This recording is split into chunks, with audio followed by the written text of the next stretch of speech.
अस्सलाम वालेकुम दोस्तों। आज की इस वीडियो में हम डिस्कस करने जा रहे हैं thermo regulation in mammals.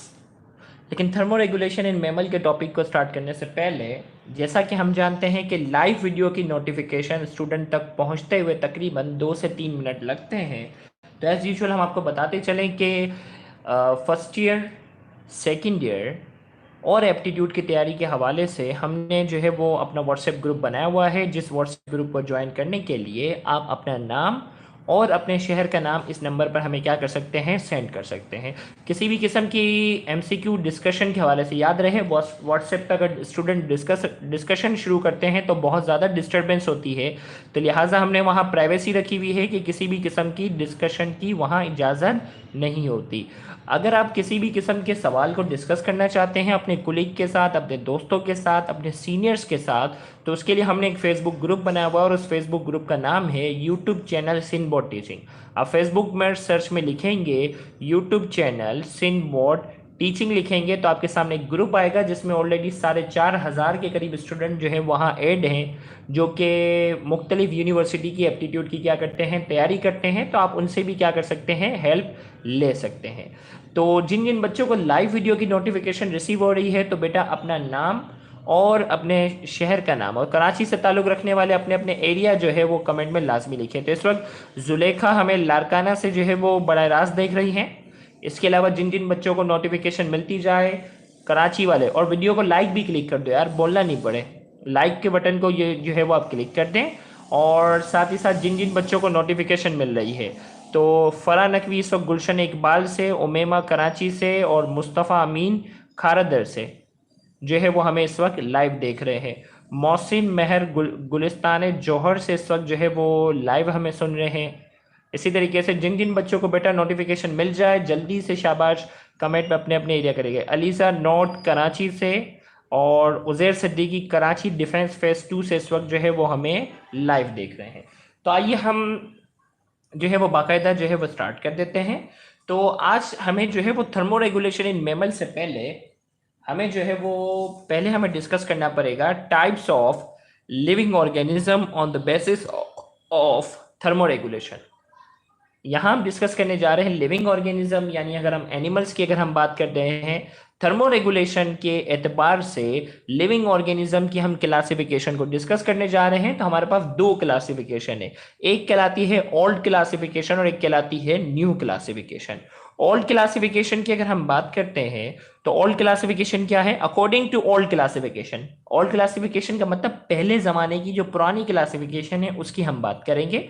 According to old classification there are two types of living organism. Old classification के मुताबिक लिविंग ऑर्गेनिजम्स की जो है वो दो किस्में हैं।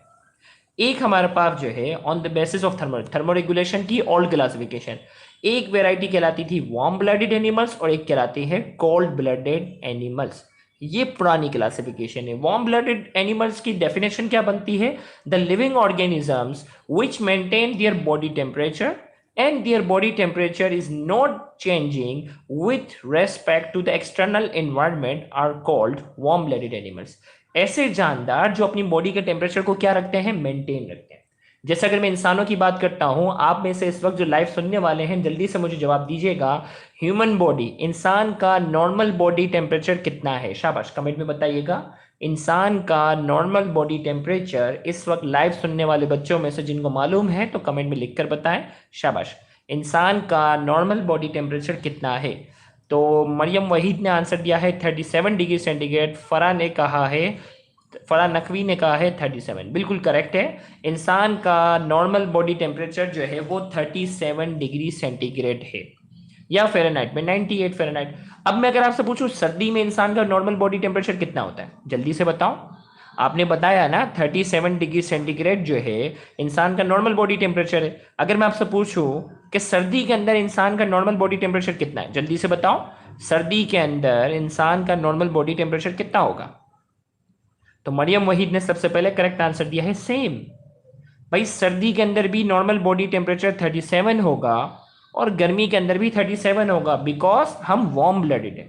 हम क्या है, इंसान, मैमल्स जो है, परिंदे जो हैं, ये सब के सब क्या हैं, वार्म ब्लडेड हैं। और वार्म ब्लडेड ऐसे जानदार होते हैं जो अपनी बॉडी का टेम्परेचर क्या रखते हैं, अपनी बॉडी का टेम्परेचर जो है वो मेंटेन रखते हैं और इनकी बॉडी के टेम्परेचर में कोई रद्दो बदल नहीं आता, इनकी बॉडी टेम्परेचर के अंदर कोई तब्दीली नहीं आती, is not changing with respect to the external environment. External environment चाहे सर्दी का हो, एक्सटर्नल एनवायरनमेंट चाहे गर्मी का हो, उनकी बॉडी टेम्परेचर पर कोई फर्क इनकी बॉडी टेम्परेचर पर कोई फर्क नहीं पड़ता। तो ऐसे जानदार जो अपनी बॉडी का टेम्परेचर मेंटेन रखते हैं और एक्सटर्नल इन्वायरमेंट के लिहाज से उनकी बॉडी टेम्परेचर पर कोई फर्क ना पड़े, वो कहलाते हैं warm blooded animals. They are also known as homeotherms. इन्हें क्या कहते हैं? होम्योथर्म्स भी कहते हैं। होम्यो का मतलब सेम है और थर्म का मतलब बॉडी टेम्परेचर। अब इसकी एग्जाम्पल में हमारे पास जो है, इसके एग्जाम्पल में हमारे पास क्या है? मेमल्स और एव्स। मेमल्स की अगर हम बात करते हैं, दूध देने वाले जानदार जितनी भी, अब किंगडम एनिमेलिया में मेमल्स जो हैं उनके नाम अच्छे से आप याद रखिएगा, क्योंकि पेपर में बाकायदा आपसे एग्जाम्पल में पूछा जा सकता है कि कौन सा होम्योथर्म्स, और परिंदे जितने भी हैं वो सारे के सारे क्या हैं? होम्योथर्म्स में आ जाते हैं। अब कोल्ड ब्लडेड, अगर जो है वो वार्म ब्लडेड की डेफिनेशन आ गई तो कोल्ड ब्लडेड की डेफिनेशन तो इसका अपोजिट है। The living organism which can not maintain their body temperature and their body temperature is changing with respect to the external environment are called cold blooded animals. ऐसे जानदार जो अपनी body का temperature maintain नहीं रख पाते, ऐसे जानदार जो अपनी बॉडी का टेम्परेचर मेंटेन नहीं रख पाते और इनकी बॉडी का जो टेम्परेचर होता है, इनकी हेजहॉग की डायग्राम बेटा बुक में बनी हुई है ना, chapter number 10 first year biology के अंदर आपके पास जो है वो बुक के अंदर जो है वो डायग्राम बनी हुई है। ये मेमल्स की जो है वो एग्जांपल है, तो इतने सारे जो है वो जानदारों के नाम लिखे हुए हैं, तो आप तमाम की तस्वीरें भी बाकायदा देख सकते हैं। तो हमने कहा कोल्ड ब्लडेड की अगर हम बात करते हैं, ऐसे जानदार जो अपनी बॉडी का टेम्परेचर मेंटेन नहीं रख पाते और एक्सटर्नल एनवायरनमेंट के लिहाज से उनकी बॉडी के टेम्परेचर में क्या आती है? तब्दीली आती है, वो जानदार क्या कहलाते हैं? कोल्ड ब्लडेड कहलाते हैं। यानी सर्दी के अंदर उनकी बॉडी का टेम्परेचर अलग होगा, गर्मी के अंदर उनकी बॉडी का टेम्परेचर क्या होगा? अलग होगा, क्योंकि वो अपनी बॉडी के टेम्परेचर को मेंटेन नहीं रख पाते। एक्सटर्नल एनवायरनमेंट के लिहाज से उनकी बॉडी के टेम्परेचर पर क्या आता है? फर्क पड़ता है। तो आप देखिए भाई, इसके एग्जाम्पल की अगर हम बात करते हैं तो एग्जाम्पल में एग्जाम्पल से पहले यहां लिखा हुआ है they are also known as poikilotherms. इन्हें क्या कहते हैं? इन्हें पोइकिलोथर्म्स भी कहते हैं। एग्जाम्पल में हमारे पास इनवर्टिब्रेट्स आते हैं, ऐसे जानदार जिनके पास वर्टिबल कॉलम नहीं होता। उसमें आ जाएंगे कॉकरोच, मॉस्किटो, तो जितने भी इनवर्टिब्रेट्स आपने किंगडम एनिमेलिया में पढ़े हुए हैं तमाम को रिकॉल कर लीजिएगा। फिश की हम बात करेंगे, मछलियों में अगर हम बात करेंगे तो मछलियां आपने जितनी भी पढ़ी हैं किंगडम एनिमेलिया के अंदर सबको रिकॉल करना है। रेप्टाइल्स आपने जितने भी पढ़े हैं वो सारे के सारे आपने रिकॉल करने होंगे, कोई भी एग्जाम्पल में पूछा जा सकता है। इसी तरीके से एम्फीबियंस आपने जितने भी पढ़े हुए हैं वो सारे के सारे जो है वो इसमें कोई भी एग्जाम्पल के तौर पर दिया जा सकता है और आपने पहचानना होता है। तो ये थी क्लासिफिकेशन, ये थी ओल्ड क्लासिफिकेशन, जिसके एतबार से हमने जानदारों को जो है वो हमने वार्म ब्लडेड और कोल्ड ब्लडेड में हमने डिवाइड किया था। लेकिन अब आप जानदारों की नई क्लासिफिकेशन, न्यू क्लासिफिकेशन, जो कि लेटेस्ट क्लासिफिकेशन है, इसकी हम बात करते हैं। According to new classification, living organisms are classified into 3 classes. New classification के मुताबिक जो लिविंग ऑर्गेनिज्म है वो क्या है? 3 क्लासेस में डिवाइड होते हैं। इस लेक्चर को आगे कंटिन्यू करने से पहले मैं थोड़ा सा आपको बताता हूं एक बात। ये जो कॉपी जिस स्टूडेंट की है ना, इस स्टूडेंट को मैं बाकायदा जो है वो कोचिंग में पढ़ा चुका हूँ, जिस ज़माने में मैं कोचिंग में पढ़ाया करता था। और ये जो कॉपी जिस स्टूडेंट की है, उस स्टूडेंट के बायोलॉजी में 100 में से 100 नंबर आए थे, दैट इज द रिकॉर्ड। और साइंस सब्जेक्ट में इस बच्चे की परसेंटेज जो थी, इस स्टूडेंट की, अभी ये करीब करीब 3rd ईयर या 4th ईयर MBBS में पढ़ती होगी, इस स्टूडेंट की साइंस सब्जेक्ट में 98 परसेंटेज थी। ये बात गौर से सुनिएगा। तो ये इसके लिखे हुए नोट्स, वैसे तो मेरे लिखाए हुए हैं, लेकिन इसकी कॉपी की लिखाई हुई प्रेजेंटेशन वगैरह ये भी आपके लिए जो है वो एक मिसाल ही बन जाएगी ना। साइंस सब्जेक्ट में ये स्टूडेंट 98 परसेंटेज लाई थी। और इसके सेकेंड ईयर बायोलॉजी में, फर्स्ट ईयर बायोलॉजी के मुझे इसके नंबर याद नहीं है, लेकिन हम जो यहाँ सेकेंड ईयर बायोलॉजी डिस्कस कर रहे हैं, सेकेंड ईयर बायोलॉजी में इसके 100 में से 100 नंबर थे, जो कि एक बेहतरीन रिकॉर्ड था। उसी सेशन में एक स्टूडेंट की कराची भर से एक स्टूडेंट ने टॉप किया था, लेकिन साइंस सब्जेक्ट में इस बच्ची ने उससे भी ज्यादा परसेंटेज ली थी। उस स्टूडेंट ने कराची भर में जो है वो टॉप किया था। अनस सिद्दीक नाम का स्टूडेंट था हमारा, जिसने कराची भर में टॉप किया था। लेकिन इस स्टूडेंट ने टॉप नहीं किया था क्योंकि उर्दू इंग्लिश वगैरह में इसके नंबर कम थे, लेकिन साइंस सब्जेक्ट में इसकी परसेंटेज जो है वो उस स्टूडेंट से भी ज्यादा थी। तो आपके लिए ये जो कॉपी है, ये लेक्चर जो है वो आपके लिए बेहतरीन मिसाल ही बन जाएगा। जो भी लेक्चर में देता रहो ना, वो नोट्स की शक्ल में क्या करो, कॉपी में अच्छे से लिखते जाओगे तो ये नोट्स जो होंगे वो बेहतरीन एक साथ क्या हो जाएगा, एक आपका टॉपिक समझने का भी हो जाएगा और साथ ही साथ बेहतरीन नोट्स जो है वो भी आपके सामने जो है वो लिखे हुए जो है वो स्टूडेंट की राइटिंग में होंगे, तो अपनी कॉपी भी आप क्या कर सकते जाओगे, साथ साथ लिखते जाओगे। तो ये सिर्फ आपको इंट्रो करवाना था ताकि आपको याद रहे कि इसी अंदाज में बोर्ड में लिख कर आओगे तो इंशाल्लाह आपके भी फुल मार्क्स आएंगे। तो हमें अकॉर्डिंग टू न्यू क्लासिफिकेशन की अगर हम बात करते हैं, लिविंग ऑर्गेनिज्म को 3 हिस्सों में हम क्लासिफाई करते हैं। ये गुल जो है वो न्यू सब्सक्राइबर है हमारी, बेटा welcome to the live session. तो न्यू क्लासिफिकेशन के एतबार से हमने जानदारों को 3 हिस्सों में डिवाइड किया है, एक्टोथर्म, एंडोथर्म और हेट्रोथर्म।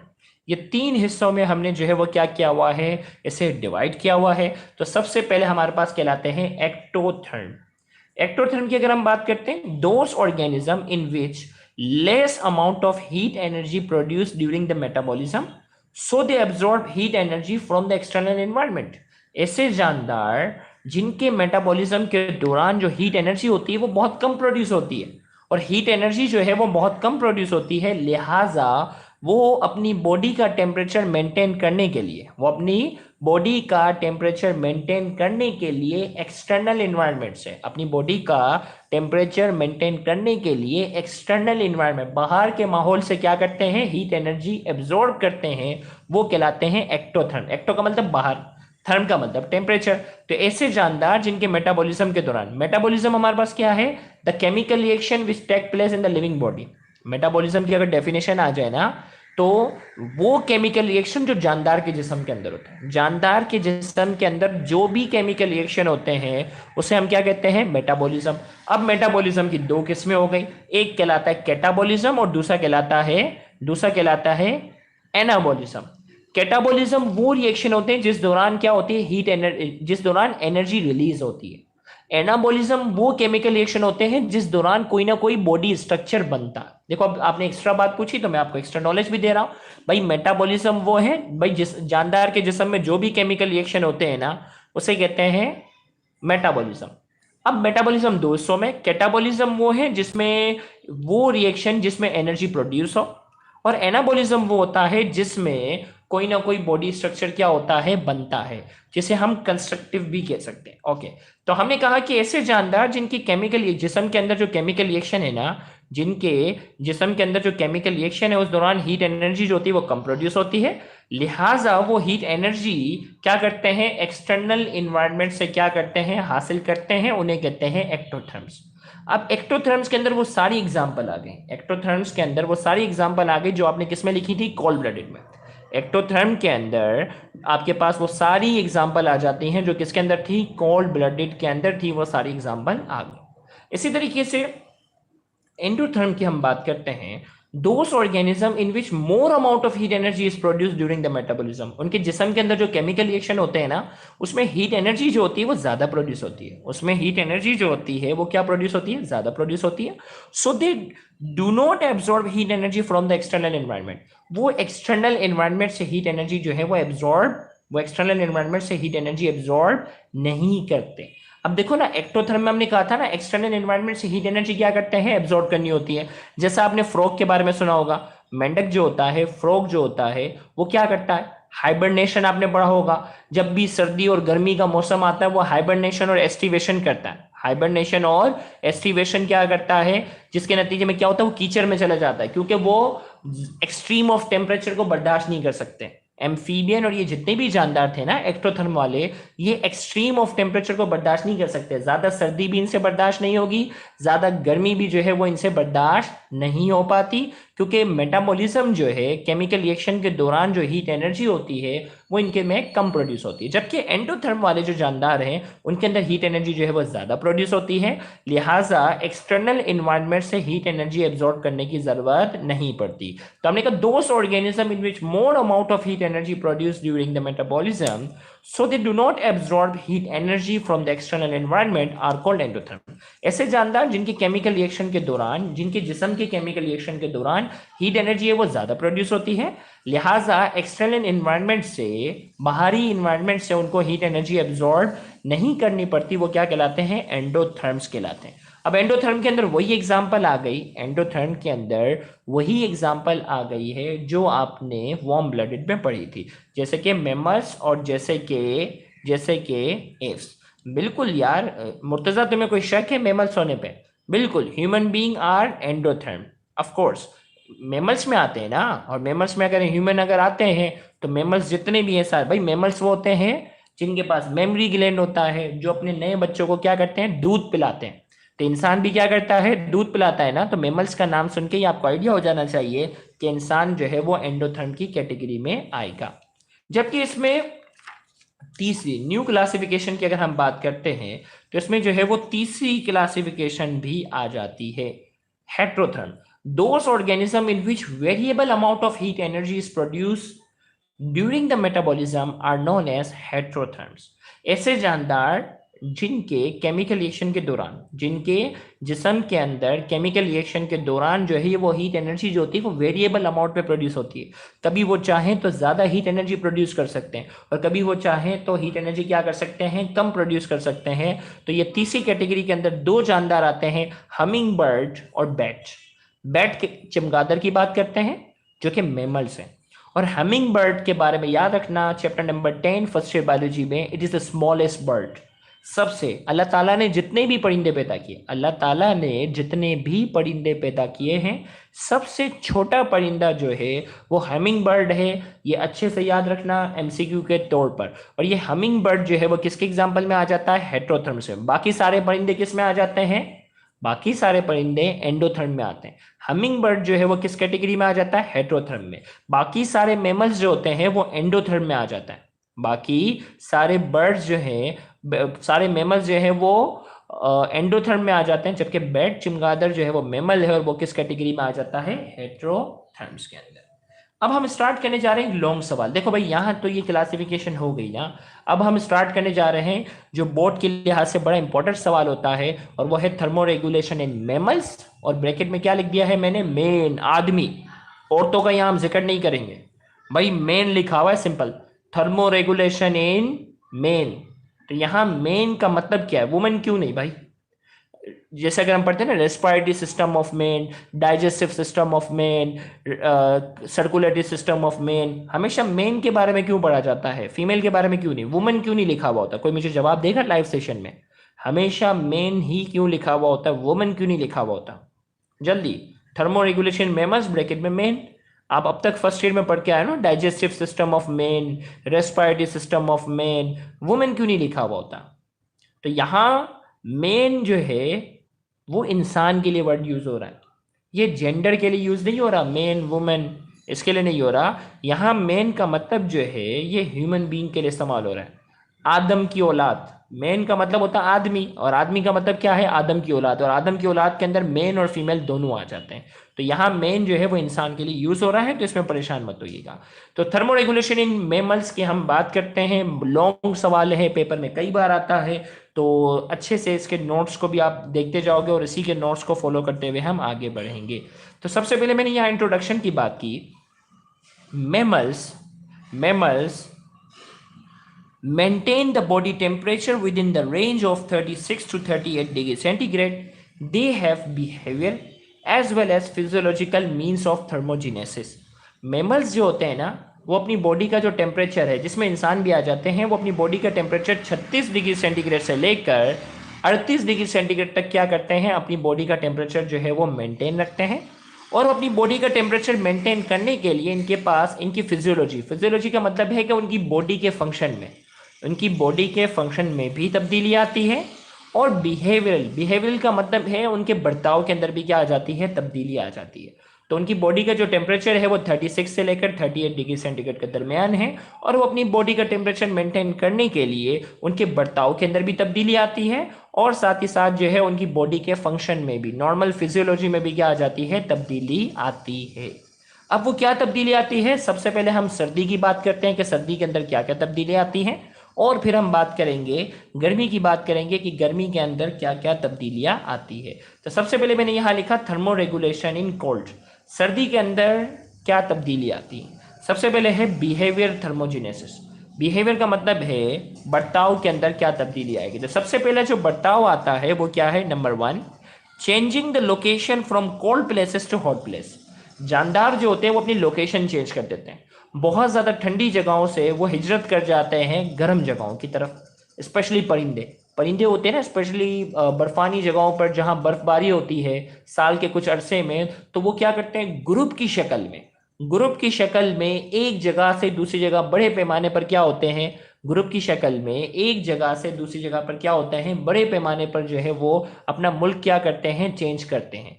भाई शिवरिंग बिहेवियर में नहीं है, वो फिजियोलॉजी का हिस्सा है। बर्ताव, शिवरिंग अपनी मर्जी से कांपते हो, शिवरिंग की अगर हम बात करते हैं वो हम अपनी मर्जी से थोड़ी कांपते हैं, हम बर्ताव की बात करने जा रहे हैं। तो पहला बर्ताव ये है कि अपनी लोकेशन वो चेंज करते हैं।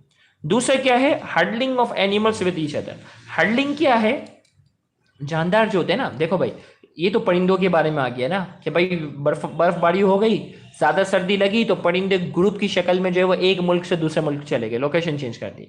लेकिन ऐसे जानदार जो जमीनी हैं, जो एक मुल्क छोड़कर दूसरे मुल्क पर इतनी आसानी से नहीं जा सकते, वो क्या करते हैं, हडलिंग करते हैं। हडलिंग में क्या होता है कि एक जानदार दूसरे जानदार के साथ चिपक जाता है।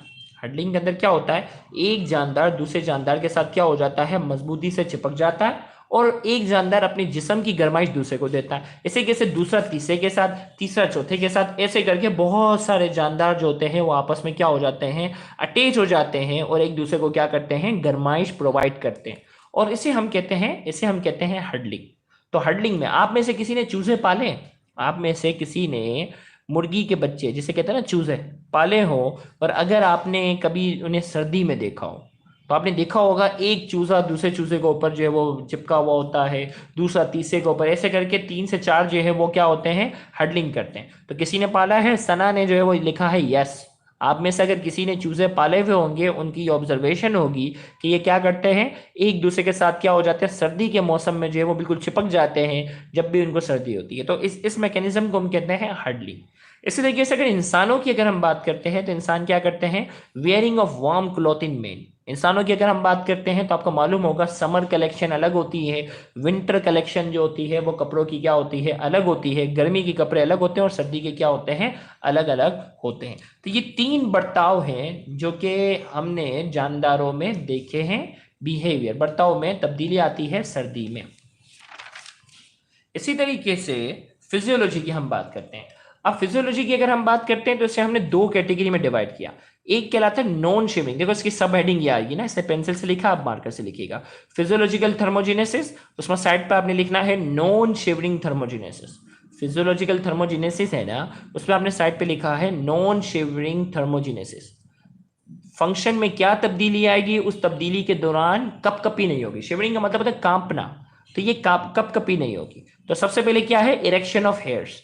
In cold weather, hairs are raised in almost vertical position due to contraction of erector pili muscle, so less amount of heat is lost. हमने कहा कि सर्दी की अगर हम बात करते हैं, जैसे अगर हम यहाँ जो हमारे बाल है ना, देखो ये मेरे हाथ पे बाल नजर आ रहे हैं, कैमरा फोकस हम करते हैं, ये बाल है ना, आपने देखे होंगे सर्दी के अंदर ये बिल्कुल, देखो अभी मुझे गर्मी लग रही है, देखो आपको शायद थोड़े से पसीने भी नजर आ रहे होंगे। तो यहाँ हमने कहा मुझे गर्मी लग रही है, तो ये हेयर जो है वो बिल्कुल लोअर डाउन है, देखो ये बिल्कुल लोअर डाउन है। लेकिन सर्दी के अंदर ये बिल्कुल स्ट्रेट हो जाते हैं। सर्दी के अंदर जब बहुत ज़्यादा सर्दी पड़ेगी ना, तो ये बाल जो होते हैं वो बिल्कुल स्ट्रेट होना शुरू हो जाते हैं, जिसे कहते हैं इरेक्शन ऑफ हेयर्स, और घारी उर्दू में कहते हैं रोंगटे खड़े हो जाना। ये बाल जो है ना, ये रोंगटे कहलाते हैं, और ये बिल्कुल अपनी जगह पे क्या हो जाना, स्ट्रेट हो जाना। तो आप में से किसी ने नोट किया है, शाबाश, इरेक्शन ऑफ हेयर नोट किया, सर्दी के अंदर बाल जो है वो बिल्कुल स्ट्रेट हो जाते हैं कुछ देर के लिए। अगर किसी ने नोट किया तो कमेंट में जल्दी से बताओ ताकि मैं आगे बढ़ूँ, जल्दी, शाबाश। अगर किसी ने नोट किए हो कि बिल्कुल बाल जो होते हैं ना, इरेक्शन ऑफ हेयर्स का मतलब होता है बाल जो है वो बिल्कुल वर्टिकल पोजीशन में आ जाना। तो ये जो हमारे हाथों के जो बाल होते हैं ना, बिल्कुल वर्टिकल पोजीशन में क्या हो जाते हैं, आ जाते हैं, और ये सर्दी के अंदर। लेकिन इस दौरान हम कांपते नहीं है, लिहाजा ये किस कैटेगरी में आ जाता है, नॉन शिवरिंग थर्मोजेनेसिस में। किस में आ जाता है, नॉन शिवरिंग थर्मोजेनेसिस में। दूसरा जो है वो सर्दी में क्या होता है, decrease blood supply towards skin.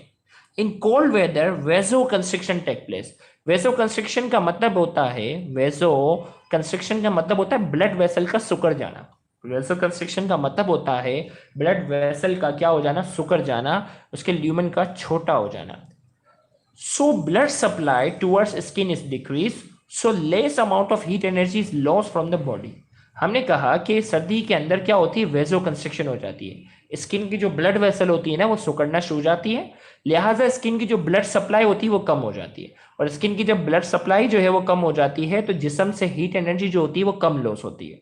आप में से बहुत से ने देखा होगा कि सर्दी के अंदर जो है वो बच्चों के हाथ ब्लू ब्लू हो जाते हैं, छोटे बच्चों के अगर आपने देखे हो हाथ जो है वो क्या हो जाते हैं, ब्लू हो जाते हैं। और जो बहुत ज्यादा सर्द इलाकों में रहने वाले लोग होंगे तो उन्होंने, बड़े लोगों ने भी अपने हाथ जो है वो ब्लू ब्लू होते हुए देखे होंगे। तो ये ब्लू होने की वजह जो होती है वो ये होती है कि ब्लड वेसल्स जो होते हैं ना, हमारी स्किन की जो ब्लड वेसल होती है वो सिकुड़ना शुरू हो जाते हैं, और ब्लड वेसल जब सिकुड़ना शुरू हो जाते हैं तो होता ये कि हमारे हाथ जो है वो ठंडे होना शुरू हो जाते हैं, और हमारे हाथ ठंडे होते हैं और ब्लड सप्लाई क्या हो जाती है, ब्लड सप्लाई हमारे हाथों की क्या होना शुरू हो जाती है, कम होना शुरू हो जाती है। तो हमने कहा कि इसका फायदा ये होता है कि हीट एनर्जी जो है वो हमारे जिस्म से ज्यादा लॉस ना हो। तीसरा हम यहाँ बात करने जा रहे हैं accumulation of subcutaneous fat. Cutaneous का मतलब होता है स्किन, और अल्लाह ताला ने हमारी स्किन के नीचे एक फैट की, चिकनाहट की एक पूरी लेयर दी हुई है। अल्लाह ताला ने, अगर ये स्किन को जब हम ऑपरेशन करते हैं ना, तो ऑपरेशन में जब हम कट करते हैं ना, तो कट करते हैं तो स्किन आती है, और स्किन को जैसे ही हम ओपन करते हैं तो फैट की एक पूरी लेयर आती है। ये फैट की जो है ना, ये पूरी पूरी क्या होती है, यहाँ फैट की पूरी पूरी लेयर होती है। तो मैं इसको यहाँ स्किन को कट करूंगा और उसको जब हटाऊंगा तो क्या होगी, फैट की, चिकनाहट की पूरी क्या होती है, लेयर मौजूद होती है। तो सर्द इलाकों के जो लोग होते हैं, तो यहाँ हमने कहा वो फैट कहलाती है सबकुटेनियस फैट। और जितना सर्द इलाके, अगर आपने शायद देखे हो, सर्द इलाकों के जो जानवर होते हैं वो अक्सर गोल मटोल होते हैं। सर्द इलाकों के जो जानवर होते हैं वो अक्सर क्या होते हैं, गोल मटोल होते हैं। और इनके गोल मटोल होने के, और बाल भी बहुत ज्यादा होते हैं, बाल भी बहुत ज्यादा होंगे और गोल मटोल होंगे। सर्द सर्द इलाकों का जो शेर होगा, सर्द इलाकों का अगर शेर अगर आपने देखा होगा, वो क्या होता है, बड़ा गोल मटोल होता है। और गर्म इलाकों का शेर जो होगा वो दुबला पतला होगा। तो हमने कहा कि इसकी वजह ये होती है कि सबकुटेनियस फैट, स्किन के नीचे जो चिकनाहट की जो पूरी लेयर है, स्किन के नीचे जो चिकनाहट की जो पूरी लेयर होती है वो क्या होती है, वो लेयर जो होती है वो जमी हुई होती है। तो सर्दी के अंदर जो है, सर्दी के अंदर ये चिकनाहट की लेयर जो है वो मोटी होना शुरू हो जाती है, क्योंकि ये फैट जो है ना, चिकनाहट, ये इंसुलेटर का काम करती है। ये चिकनाहट जो है वो किसका काम करती है, चिकनाहट जो है ये क्या काम कर रही होती है, इंसुलेटर। बेटा यहाँ ब्राउन फैट की हम फिलहाल उसको फोकस नहीं कर रहे, हम यहाँ सबकुटेनियस की बात करेंगे। ब्राउन फैट का एक अलग कॉन्सेप्ट आएगा, जो एप्टीट्यूड वाले जो पिछले सेशन थे उसमें एमसीक्यू में हमने डिस्कस भी किया था। तो यहाँ हम ये बात करने जा रहे हैं कि ये जो एक्यूमुलेशन जो है ना, ये सबकुटेनियस फैट जो है वो क्या होना शुरू हो जाती है, जमा होना शुरू हो जाती है। या आप में से कितनों ने अगर देखा हो, आप में से कितने लोगों ने ये देखा होगा कि मोटे लोगों को ज्यादा गर्मी लगती है बनिस्बत पतले लोगों के। किसी ने नोट किया है, किसी ने ये नोट किया है कि मोटे शख्स जो होते हैं, या आप में से क्लास के अगर कोई टीचर आपको पढ़ाने आते होंगे वो हेल्दी होंगे, तो आपने अक्सर देखा होगा कि उनको पसीने जो है वो ज्यादा आते हैं। और अगर कोई दुबला पतला टीचर आता होगा तो आपने देखा होगा कि उसको इतनी आसानी से पसीने नहीं आते। कितनों की ऑब्जर्वेशन है, सिर्फ सना नहीं देखा है और किसी ने नहीं देखा। तो ये जो फैट है ना, ये चिकनाहट की जो लेयर है, ये सबकुटेनियस फैट है ना, ये चिकनाहट की जो लेयर है, ये इंसुलेटर का काम करती है।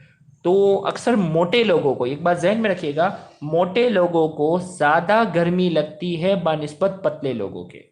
और इसी तरीके से औरतों को ज्यादा गर्मी लगती है बनिस्बत मर्दों के। सेम जिसामत की बात करेंगे, सेम जिसामत वाले मर्द के मुकाबले में औरत को ज्यादा जो है वो क्या लगेगी, गर्मी लगेगी। वजह यह है कि अल्लाह ताला ने जो है वो फीमेल की जो बनावट ऐसी रखी है कि उसमें फैट जो है वो ज्यादा, अल्लाह ताला ने फीमेल की जो बनावट रखी है वो कैसे रखी हुई है, ऐसी रखी है कि उसमें मर्दों के मुकाबले में जो फैट होती है वो क्या होती है, थोड़ी सी ज्यादा होती है। तो सर्द इलाकों के अंदर, सर्द इलाकों के अंदर जो है ये सबकुटेनियस फैट जो है वो क्या होना शुरू जाती है, एक्यूमुलेट होना शुरू जाती है, ताकि वो इंसुलेटर का काम कर सके और सर्दी से बचा सके। तो हमने कहा in cold weather there is accumulation of subcutaneous fat occur in the body.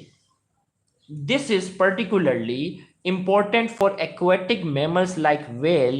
In terrestrial mammal, brown fat is used to produce heat energy. हमने कहा कि ये सबकुटेनियस फैट की जो अहमियत होती है ना, वो एक्वेटिक मैमल्स के लिए, समंदर के अंदर पाए जाने वाले मैमल्स के लिए क्या होती है, ज्यादा होती है। मिसाल के तौर पर वेल। जबकि टेरेस्ट्रियल जो एनिमल्स हैं उनके अंदर क्या होती है, टेरेस्ट्रियल एनिमल्स के अंदर जो फैट होती है वो हर जगह नहीं होती, मखसूस पार्ट में होती है। बिल्कुल सही, ओके। तो वो जो होती है, वो ब्राउन फैट जो होती है वो हीट एनर्जी प्रोड्यूस करने का काम करती है। तो ये जो तीन मैकेनिज्म थे, the above three process are included in non shivering thermogenesis. ये किसके अंदर आ गए, नॉन शिवरिंग थर्मोजेनेसिस के अंदर आ गए। अब हम पढ़ने जा रहे हैं शिवरिंग थर्मोजेनेसिस। अब सर्दी इतनी ज्यादा पड़ेगी कि कपकपी होना शुरू हो जाएगी। In cold weather under nervous condition contraction of muscle take place. This is called shivering thermogenesis. Its mechanism are below. जब सर्दी ज्यादा पड़ती है ना तो मसल क्या होती है, मसल की कॉन्ट्रैक्शन होना शुरू हो जाती है। नर्वस सिस्टम हमारा जो होता है ना वो मसल को कॉन्ट्रैक्ट करवाना शुरू कर देता है और जिसे हम कहते हैं शिवरिंग थर्मोजेनेसिस। अब इस मसल कॉन्ट्रैक्शन की क्या अहमियत है, हमने कहा सबसे पहला increase cellular respiration. During shivering cellular respiration increase so more amount of heat energy is produced। जब हमारा मसल जो है वो कांपना शुरू करते हैं, हमारे हाथ जो है वो क्या होना शुरू हो जाते हैं, कांपना शुरू करते हैं, तो क्या होते हैं हमारे हाथ जो है वो क्या करते हैं, जब कांपना शुरू करते हैं तो होता क्या है, हमारे हाथ जब कांपते हैं तो सेलुलर रेस्पिरेशन क्या हो जाता है, बढ़ जाता है। और ये सेलुलर रेस्पिरेशन जब बढ़ जाता है तो हीट एनर्जी क्या होती है, ज्यादा प्रोड्यूस होती है। और हीट एनर्जी ज्यादा प्रोड्यूस होगी तो बॉडी टेम्परेचर क्या कर सकेंगे, मेंटेन कर सकेंगे। अब ये जो सेलुलर, ओके, एक बच्चे ने कमेंट में लिखा है कि sir thank you because I got 185 marks in NTS. तो मोहम्मद इब्राहिम नाम के हमारे स्टूडेंट हैं जिन्होंने एनटीएस के टेस्ट में 185 स्कोर किया है 200 में से। और ये क्रेडिट इन्होंने कमेंट में जो है वो आपके सामने लाइव कमेंट में इन्होंने क्रेडिट मुझे दिया हुआ है। तो Ibrahim thank you so much. मैंने अपने तौर पर एफर्ट्स किए हैं और आपने भी अपने तौर पर जो है वो मेहनत की है। तो इब्राहिम एडमिशन होने पर ट्रीट में याद रखना, कंजूसी नहीं करना। चले देखते हैं कि इब्राहिम सिर्फ क्रेडिट देता है या हमें ट्रीट में भी याद रखते हैं। चलो भाई इब्राहिम कॉन्ग्रेचुलेशंस। तो शॉर्ट, अब देखो ये सेलुलर रेस्पिरेशन है ना, ये दो हिस्सों में करते हैं। एक शॉर्ट टर्म कंडीशन के अंदर क्या होता है, एक लॉन्ग टर्म कंडीशन के अंदर क्या होता है। In short term persistent cold environment the hormone adrenaline is produce. Short term condition की अगर हम बात करते हैं ना, शॉर्ट टर्म का मतलब मैं मरी सवाद के इलाके में चला गया 10 दिन के अंदर, 10 दिन के लिए, 15 दिन के लिए, तो ये शॉर्ट टर्म कहलाता है। और short term persistent cold environment जो है ना, short term persistent cold environment का मतलब, परसिस्ट का मतलब बरकरार रहना, कोल्ड इन्वायरमेंट। अब छोटे लम्हे के लिए अगर हम बात करते हैं, शॉर्ट टर्म की अगर हम बात करते हैं कि अगर मैं 10 दिन के लिए अगर बहुत सर्दी वाले इलाके में चले जाता हूं तो एक हार्मोन रिलीज होता है जिसका नाम है एड्रेनालिन। और ये एड्रेनालिन जो है वो क्या करता है, हीट एनर्जी जो है वो ज्यादा प्रोड्यूस होता है, इस produce which increases the rate of metabolism. और ये एड्रेनालिन जो है, देखो एमसीक्यू का पार्ट है, शॉर्ट टर्म कंडीशन के अंदर कौन सा हार्मोन रिलीज होता है, तो शॉर्ट टर्म कंडीशन के अंदर एड्रेनालिन रिलीज होता है जो कि बॉडी के मेटाबॉलिज्म को क्या करता है, बढ़ाता है। जबकि लॉन्ग टर्म में 2 साल के लिए चला गया, मरी सवाद बर्फानी इलाकों में 2 साल के लिए चला गया, तो ये लॉन्ग टर्म कहलाएगा। In long term persistent cold environment the hormone thyroxine is produce which increases the rate of metabolism. तो लॉन्ग टर्म कंडीशन में 2 साल के लिए चले जाता हूं तो फिर एड्रेनालिन अब रिलीज नहीं होगा, क्या होगा, थायरोक्सिन प्रोड्यूस होगा। और ये थायरोक्सिन क्या करेगा, मेटाबॉलिज्म, रेट ऑफ मेटाबॉलिज्म को क्या करेगा, बढ़ाएगा। तो यहां तक सारी कंडीशन जो थी वो क्या थी, कोल्ड की। अब कोल्ड समझ में आ गया तो हॉट आपको खुद ब खुद आसान होगा। Thermoregulation in hot environment, यहां पे भी बिहेवियर की बात आएगी। सबसे पहले changing the location from hot places to cold places. भाई लोकेशन चेंज करेंगे। मरी सवाद हम अक्सर कहां जाते हैं, गर्मी के दिनों में। जब कराची में हमें गर्मी लगती है तो हम मरी और सवाद का रुख करते हैं ताकि वहां हम क्या करें, लोकेशन चेंज करें और अच्छे वेदर को एंजॉय करें। दूसरा क्या है, जानवर क्या करते हैं, मोर यूज ऑफ वाटर, पानी का इस्तेमाल जो है वो गर्मियों में ज्यादा होता है ताकि हमें कूलिंग फील हो। और इसी तरीके से इंसानों की अगर हम बात करते हैं, wearing of light cloth in main, और अक्सर जो है वो मोटे कपड़े जो होते हैं वो गर्मी में पहनते हैं, और लाइट कपड़े जो होते हैं हम किसके अंदर पहनते हैं, मोटे कपड़े हम सर्दियों में पहनते हैं, और लाइट कपड़े जो होते हैं वो किस में पहनते हैं, हम गर्मियों के अंदर पहनते हैं। इंसानों की बात हो रही है। इसी तरीके से फिजियोलॉजिकल थर्मोजेनेसिस, अब उलट करना है उसका। वहां इरेक्शन ऑफ हेयर था, यहाँ क्या होगा, लोअरिंग। तो हमने कहा in hot weather hairs are lower down in almost horizontal position due to relaxation of erector pili muscle, so more amount of heat energy loss. अब देखो भाई मेरे हेयर्स जो है ये पूरे क्या है, बिल्कुल लोअर डाउन है ना, क्योंकि मुझे गर्मी लग रही है।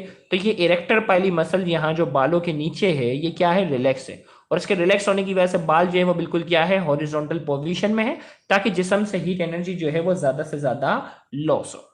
इसी तरीके से दूसरा भी उसका उल्टा करना है। वहां डिक्रीज ब्लड सप्लाई था, यहाँ क्या होगा, इंक्रीज ब्लड सप्लाई। तो हमने कहा इन हॉट वेदर वेजो डायलेशन अगर, वहां वेजो कंस्ट्रिक्शन था, सर्दी के अंदर वेजो कंस्ट्रिक्शन होती है, यहाँ क्या होती है, वेजो डायलेशन। वेजो डायलेशन का मतलब है कि ब्लड वेसल फैल जाती है, और ब्लड वेसल जब फैलेगी तो क्या होगा, so blood supply towards the skin is increase. Blood supply जो होगी वो स्किन की क्या हो जाएगी, बढ़ जाएगी, and more amount of heat energy is lost from the body. और हीट एनर्जी जो होगी, जिस्म से हीट एनर्जी जो होगी वो ज्यादा से ज्यादा क्या होगी, जिस्म से हीट एनर्जी जो होगी वो ज्यादा से ज्यादा क्या होगी, लॉस होगी। तो हमने कहा ब्लड सप्लाई क्या हो जाएगी, स्किन की ब्लड सप्लाई जो होगी वो क्या हो जाएगी, बढ़ जाएगी। इसी तरीके से जो है ना, हम गर्मी के अंदर वाटर पार्क चले जाते हैं या सी साइड हम घूमने चले जाते हैं तो क्या होता है, लाल लाल हो जाते हैं। क्या होते हैं, ज्यादा धूप पड़ने की वजह से हम क्या हो जाते हैं, बिल्कुल रेडिश हो जाते हैं। और इसकी रेडिश होने की वजह से क्या है, रेडिश की वजह यह है कि ब्लड वेसल जो होती है वो वेजो डायलेट हो जाती है, और हमारे स्किन की जो ब्लड सप्लाई होती है वो गर्मी की वजह से बढ़ जाती है, जिसकी वजह से हमारा पूरा मुंह जो होता है वो लाल लाल हो जाता है। इसी तरीके से डेप्लीशन ऑफ सबकुटेनियस फैट, भाई सर्दी के अंदर सबकुटेनियस फैट जो थी वो जमा हो रही थी ना, गर्मी के अंदर क्या होगा, in hot weather there is depletion of subcutaneous fat occur in the body.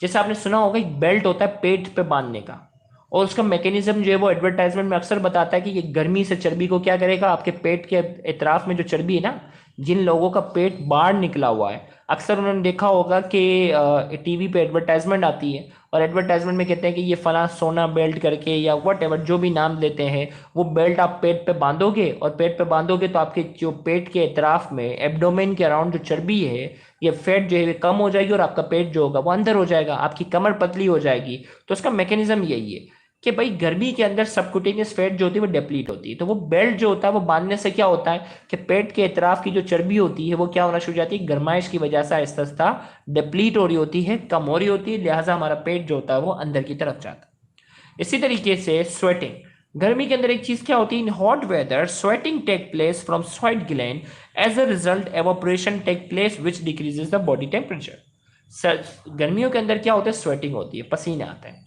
और पसीने जब आते हैं तो क्या होता है, पसीने जब आते हैं तो क्या होता है, एवापोरेशन होती है, और एवापोरेशन की वजह से हमारी बॉडी टेम्परेचर क्या रहता है, मेंटेन रहता है, हमारी बॉडी का टेम्परेचर कम रहता है, ज़्यादा बढ़ता नहीं है। लेकिन कुछ मैमल ऐसे हैं जिनके पास स्वेट ग्लैंड नहीं है। इन सब mammals there is an alternate mechanism of losing heat in which they lose, in which एक मिनट थोड़ा फोकस करते हैं, in which they lose heat energy with the help of tongue through respiratory tract. This process is called panting. जैसे अगर मैं बात करता हूँ डॉग की, कुत्ते की बात करता हूँ, कुत्ते को कभी पसीने आते हुए देखे आप में से किसी ने? डेप्लीशन का मतलब बेटा कम होना, डिक्रीज होना। आप में से किसी ने कुत्ते को पसीने आते हुए कभी देखे हो? शाबाश, तो कमेंट में यस लिखें, और नहीं तो नो लिखो। अगर आप में से किसी ने डॉग को, कुत्ते को पसीने आते हुए अगर देखे हो तो कमेंट में जल्दी से यस लिखो, और नहीं तो वरना नो लिखो। नहीं देखा, चलो भाई कुत्ते तो क्या है, उनके पास स्वेट ग्लैंड नहीं है। शिजाद ने लिखा है आई लव डॉग्स। चलो बेटा ये नहीं पूछा होते या नहीं होते ये बताओ। तो यहाँ हम ये बात करते हैं, दुबई वाले जो है वो कुत्ते जो है वो पालते हैं बहुत ज़्यादा, हम कराची वाले कुत्तों से जो है वो बहुत डरते हैं, ना पूछो, कुत्तों को देख के ही हम गली बदल देते हैं स्पेशली। तो आप में से कितने हैं जो ये कहते हैं आई लव डॉग्स, या कुत्ते देख के ही हम गली बदल देते हैं जिस गली में ज़्यादा कुत्ते हो? तो शिजा आप हैं पाकिस्तानी, दुबई में रहती हैं, लेकिन हम कराची वाले से पूछो कि कुत्तों को देखकर हम कितना परेशान हो जाते हैं। बल्कि कराची के अंदरूनी सिंध में भी जो है ना हम सेम हाल यही होगा। तो हम कभी भी नहीं कह सकते आई लव डॉग, हमें कुत्तों से हमेशा खौफ ज़्यादा होना होता है। वी अफ्रेड ऑफ डॉग, हमें कुत्तों से बड़ा डर लगता है, बड़े खतरनाक कुत्ते होते हैं हमारे यहाँ। तो आप इंशाल्लाह कराची ज़रूर आए, इंशाल्लाह आपका जो है वो कराची के कुत्तों से पाला पड़ेगा, तो फिर आपसे हम पूछेंगे कि डू यू लव डॉग और नॉट। सही है? तो हमारे यहाँ बड़े स्पेशल किस्म के कुत्ते जो है वो पाए जाते हैं, बड़ा डर लगता है। तो हम यहाँ ये बात करने जा रहे हैं कि उनको पसीने नहीं आते, उनके पास स्वेट ग्लैंड नहीं है, तो वो अपनी हीट एनर्जी कैसे लॉस करेंगे? तो आपने देखा होगा कि कुत्ते जबान निकालते हैं, और जबान निकाल कर क्या करते हैं, कुत्ते जबान निकाल कर क्या करते हैं, जोर जोर से सांस लेते हैं। कुत्ते जबान निकाल कर क्या करते हैं, जोर जोर से सांस लेते हैं, और अपने रेस्पिरेटरी ट्रैक के जरिए, अपने रेस्पिरेटरी ट्रैक के जरिए क्या करते हैं, हीट एनर्जी क्या करते हैं, लॉस करते हैं। रेस्पिरेटरी ट्रैक के जरिए, अपने सांस के जरिए क्या करते हैं, हीट एनर्जी क्या करते हैं, लॉस करते हैं, ताकि उनकी बॉडी का टेम्परेचर क्या रहे, मेंटेन रहे। वरना सोचो अगर अल्लाह ताला ने हमें स्वेट ग्लैंड ना दिए होते, सोचो अगर अल्लाह ताला ने हमें स्वेट ग्लैंड ना दिए होते तो हम भी, हमें गर्मी लगती तो हम भी क्या करते हैं, इंसान भी कुत्ते की तरह जबान बाहर निकालता और जोर जोर से सांस ले रहा होता। तो ये जो पसीने हैं जिसको पसंद नहीं है वो अल्लाह का लाख लाख शुक्र अदा करे कि अगर ये पसीने ना होते तो हम भी कुत्तों की तरह क्या करते हैं, हीट एनर्जी लॉस करने के लिए क्या करते हैं, जब भी टीचर पढ़ा रहा होता, क्लास में बच्चों को गर्मी लगती तो सारे बच्चों की जबानें क्लास में क्या होती, बाहर निकली हुई होती, और वो क्या करते हैं, जोर जोर से सांस ले रहे होते। तो जिनको भी पसीनों से नफरत है, अल्लाह का लाख लाख शुक्र अदा करो, सही है, वरना कितने तुम लोग जबान निकालते हुए कितने बुरे लगते हैं यार, सच्ची बता रहा हूँ, बहुत बुरे लगते हैं तुम लोग। तो यहाँ हमने कहा कि ये मैकेनिज्म जो है वो क्या कहलाता है, ये मैकेनिज्म कहलाता है पेंटिंग। तो पेंटिंग में क्या करते हैं, ये रेस्पिरेटरी ट्रैक के जरिए क्या करते हैं, रेस्पिरेटरी ट्रैक के जरिए क्या करते हैं, जोर जोर से क्या करते हैं, सांस लेते हैं, और जोर जोर से सांस लेने के नतीजे में क्या करते हैं, हीट एनर्जी को क्या करते हैं, हीट एनर्जी को क्या करते हैं, लॉस करते हैं। उस मैकेनिज्म को कहते हैं पेंटिंग। याद रखिएगा, ये कलर करने वाली पेंटिंग के मुकाबले में इसकी स्पेलिंग अलग है, ये डिफरेंशिएट करना। बच्चे अक्सर उस पेंटिंग को, वही जो दीवारों पे पेंट करते हैं ना, वो वाली पेंटिंग लिख देते हैं, तो इस स्पेलिंग का ख्याल रखिएगा। और आखिरी जो है वो decrease metabolism. In hot whether the mammal decrease there metabolism, so less amount of heat is produce.